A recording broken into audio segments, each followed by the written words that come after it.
Assalamu alaikum, dear students. My name is Shahid Hussain and very welcome to my YouTube channel Chemistry with SHM. आज हम 10th class की chemistry शुरू कर रहे हैं और हमारा जो पहला टॉपिक है वो है केमिकल इक्विलिब्रियम। ठीक है, तो केमिकल इक्विलिब्रियम को समझने से पहले आपको केमिकल रिएक्शन या केमिकल प्रोसेस के मुतालिक आपको क्लियर होना चाहिए कि what is difference between physical process and chemical process. Students से अक्सर हम सवाल पूछते हैं कि बेटा what is the difference between physical and chemical process, तो उनका जवाब होता है कि फिजिकल प्रोसेस रिवर्स हो सकता है और केमिकल प्रोसेस रिवर्स नहीं हो सकता, जो कि बिल्कुल गलत है। क्योंकि इस चैप्टर में हम पढ़ेंगे कि इस चैप्टर में हम ऐसे रिएक्शन पढ़ेंगे जो रिवर्स हो सकें, यानी प्रोडक्ट से दोबारा क्या बनेगा, रिएक्टेंट्स बनेगा।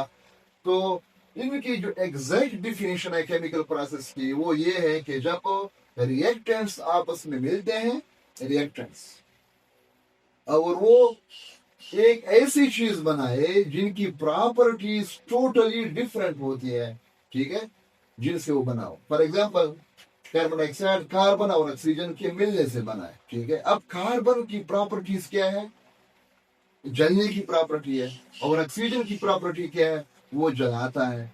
लेकिन जो कार्बन डाइऑक्साइड बन जाता है उसकी प्रॉपर्टी है कि वो उल्टा आग को बुझाता है। Carbon dioxide is fire extinguisher, ठीक है। तो ये ऐसी कॉम्बिनेशन, ठीक है, जिसमें रिएक्टेंट्स अपनी प्रॉपर्टीज को क्या करे, लॉस करे और एक नई चीज बनाए। तो इस कॉम्बिनेशन को, इस प्रोसेस को हम कहते हैं केमिकल प्रोसेस कहते हैं, ठीक है। इसके बरक्स फिजिकल प्रोसेस वो होता है जब आप दो चीजों को मिलाते हैं। मिलाने से पहले उनका जो फार्मूला है और उनकी जो प्रॉपर्टीज है वो बराबर होती है कि जब हम इसको मिलाते हैं तब भी उनकी प्रॉपर्टीज और उसका केमिकल फार्मूला क्या होता है, बराबर होता है। कैसे? फॉर एग्जाम्पल NaCl, ठीक है, इसकी अपनी प्रॉपर्टी है, जायका है, और पानी की अपनी प्रॉपर्टीज है। जब हम दोनों को मिलाते हैं, मिलाने के बाद भी NaCl अपनी खसूसियात को क्या करता है, बरकरार रखता है, जबकि पानी भी अपनी खसूसियात को बरकरार रखता है। तो ऐसे प्रोसेस को हम क्या कहते हैं, फिजिकल प्रोसेस। इनमें प्रॉपर्टीज जिस तरह पहले थी, मिलाने के बाद भी प्रॉपर्टीज उसी तरह रहती। अब केमिकल रिएक्शन आपको समझ आ गया कि अपनी प्रॉपर्टीज मिलाने के बाद अपनी प्रॉपर्टीज को क्या करेंगे, लॉस करेंगे। इनके दो टाइप्स है, एक है रिवर्सिबल रिएक्शन और एक है इरिवर्सिबल रिएक्शन। इरिवर्सिबल रिएक्शन बेटा वो होता है कि जब रिएक्टेंट्स आपस में मिलते हैं और वो प्रोडक्ट बना लेते हैं, तो प्रोडक्ट दोबारा रिएक्टेंट्स नहीं बना सकते। ऐसे रिएक्शन को हम क्या कहते हैं, इरिवर्सिबल रिएक्शन कहते हैं। इन दोनों को नेक्स्ट लेक्चर में मैं तफसील के साथ पढ़ाऊंगा, लेकिन अभी थोड़ा इसको समझ। इरिवर्सिबल रिएक्शन जो है वो proceed only in forward direction, ये सिर्फ फॉरवर्ड डायरेक्शन में जाएगा, यानी प्रोडक्ट बनाएगा, प्रोडक्ट से दोबारा रिएक्टेंट्स नहीं बनाएगा। एक दूसरी इसकी जो प्रॉपर्टी है, गोज टू कंप्लीशन, यानी इरिवर्सिबल रिएक्शन जो है वो कंप्लीट होता है।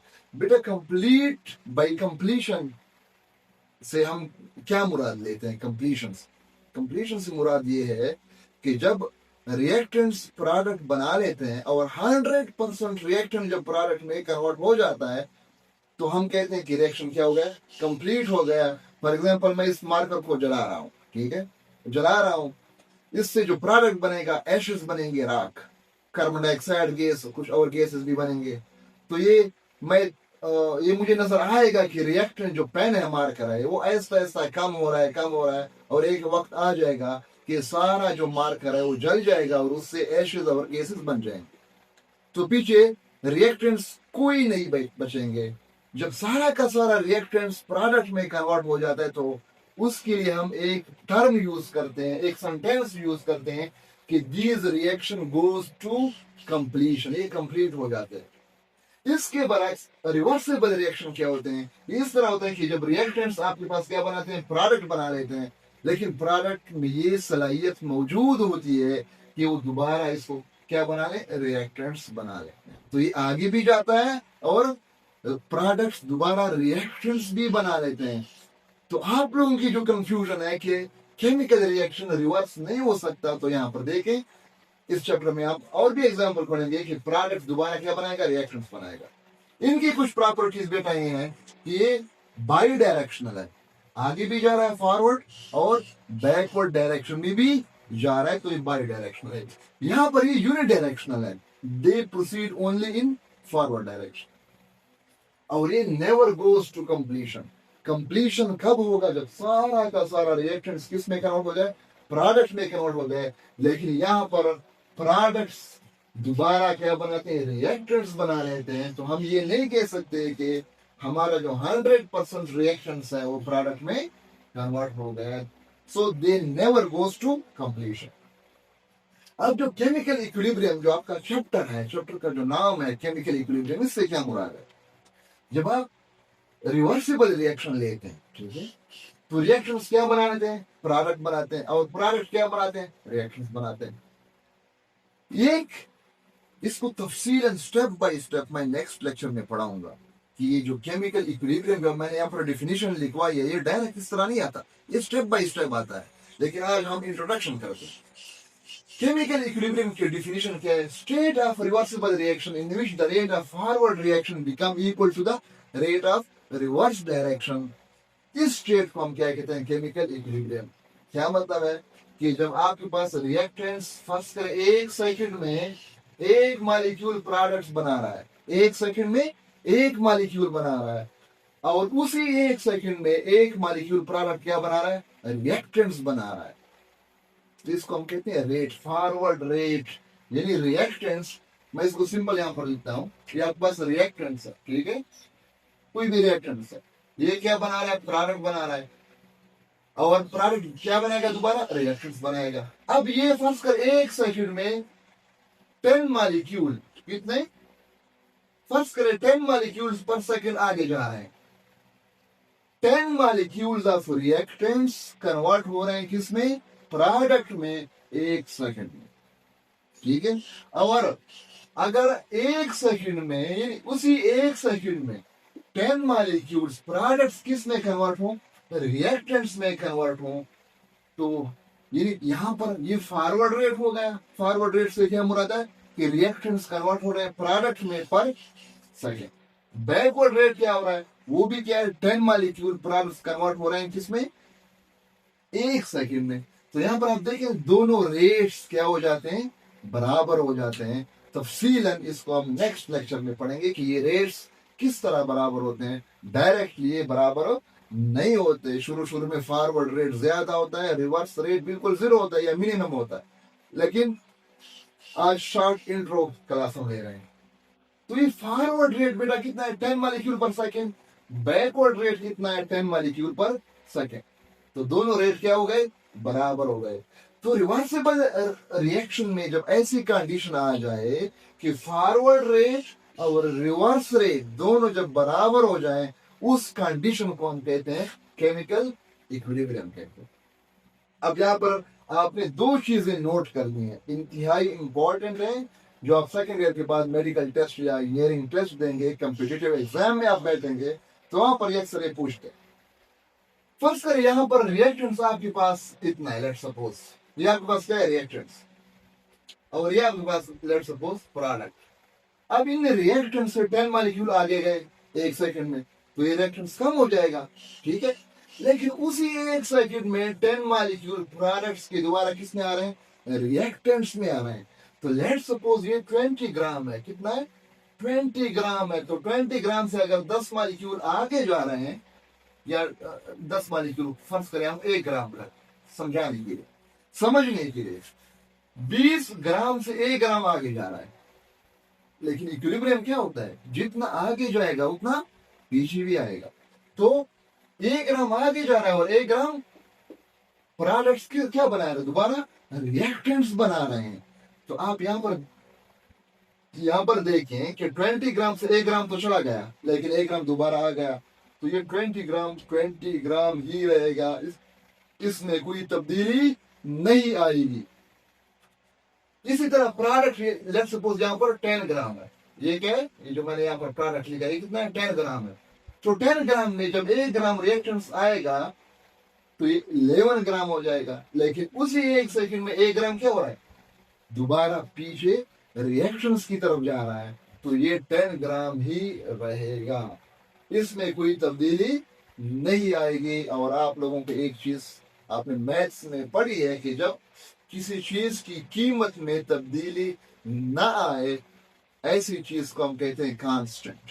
ठीक है, तो बेटा जब इक्विलिब्रियम आ जाएगा, ये फॉरवर्ड रेट और रिवर्स रेट बराबर हो जाएंगे, उस टाइम आपके पास हो रिएक्शंस की जो अमाउंट है और प्रोडक्ट्स की जो अमाउंट है वो क्या होगी, कांस्टेंट होगी, उसमें कोई तब्दीली नहीं आएगी। तो ये आपने याद रखना, at equilibrium concentration of reactant and product become constant. दूसरा पॉइंट आपने ये क्लियर करना है कि स्टूडेंट्स कंफ्यूज होते, एक चीज में कंफ्यूज हो जाते हैं कि यहां पर आप देखें, फर्ज करें ये आपके पास लेट्स सपोज रिएक्टेंस, ये क्या है, ये रिएक्टेंस, और ये आपके पास क्या है, प्रोडक्ट। स्टूडेंट्स में मिसकंफ्यूजन क्या होती है, वो ये समझते हैं कि रिएक्टेंट्स और प्रोडक्ट्स की मिकदार बिल्कुल एक जैसी होगी तब इक्विलिब्रियम पॉसिबल होगा। यानी ये फर्ज करें 50 ग्राम है तो ये भी कितना होगा, 50 ग्राम होगा, जो कि इस तरह नहीं होता। तब 1 ग्राम आगे जाएगा और 1 ग्राम पर सेकंड पीछे आएगा, इस तरह नहीं। इक्विलिब्रियम का मतलब है रेट बराबर होना, रेट यानी फॉरवर्ड 1 ग्राम पर सेकंड है रेट, और बैकवर्ड भी क्या है, 1 ग्राम पर सेकंड है।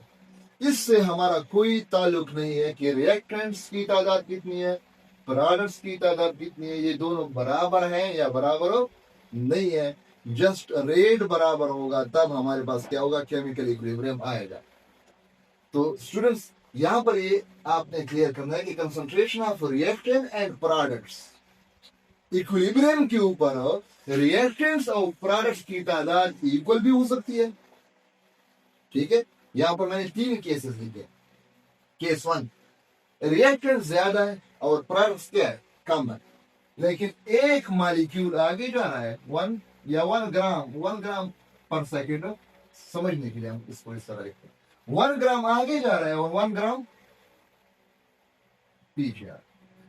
आपने इस रेट को देखना है। जब ये रेट आपके पास बराबर हो जाएगी तो आप क्या कहेंगे, इसको आप कहेंगे केमिकल इक्विलिब्रियम।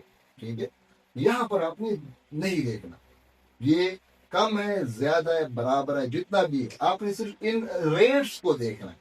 तो रेट्स दोनों बराबर है तो मैं कहूंगा ये रिएक्शन केमिकल इक्विलिब्रियम में। अब इस केस में रिएक्शन ज्यादा है और प्रोडक्ट क्या है, कम है, लेकिन फिर भी हमारे पास क्या है, इक्विलिब्रियम आ चुका है। दूसरा केस ये हो सकता है कि रिएक्टेंट्स कम हो सकते हैं और प्रोडक्ट क्या होता है, ज्यादा हो सकते हैं, लेकिन फिर भी 1 ग्राम आगे जा रहा है और 1 ग्राम पीछे आ रहा है, तो हम कहेंगे कि इक्विलिब्रियम आ चुका है। इक्विलिब्रियम जब हम कहते हैं तो हम सिर्फ और सिर्फ रेट्स को देखते हैं, क्योंकि रेट्स बराबर है, इक्विलिब्रियम आ चुका है, लेकिन यहाँ पर रिएक्शंस कम है और प्रोडक्ट क्या है, ज्यादा। तीसरा केस ये हो सकता है कि रिएक्टेंट्स और प्रोडक्ट्स दोनों की मिकदार सेम है और रेट 1 ग्राम आगे जा रहा है और 1 ग्राम पीछे आ रहा है, तो रेट्स भी क्या है, बराबर है, और यहाँ पर अमाउंट्स भी क्या है, बराबर है। तो ये तीनों केसेस पॉसिबल है। ग्राफिकली इनको मैं इंशाल्लाह नेक्स्ट या इससे आगे वाली वीडियो में, लेक्चर में मैं इसको एक्सप्लेन करूंगा, ये तीनों केसेस। ठीक है, कि किस तरह हमारे पास इनका ग्राफ फिर कैसे बनता है।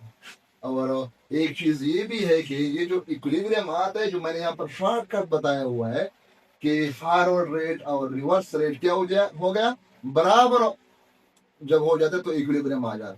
ये इस तरह भी डायरेक्ट नहीं आता, इसके पीछे एक डिटेल है। ठीक है, तो इंशाल्लाह हम नेक्स्ट लेक्चर में क्लियर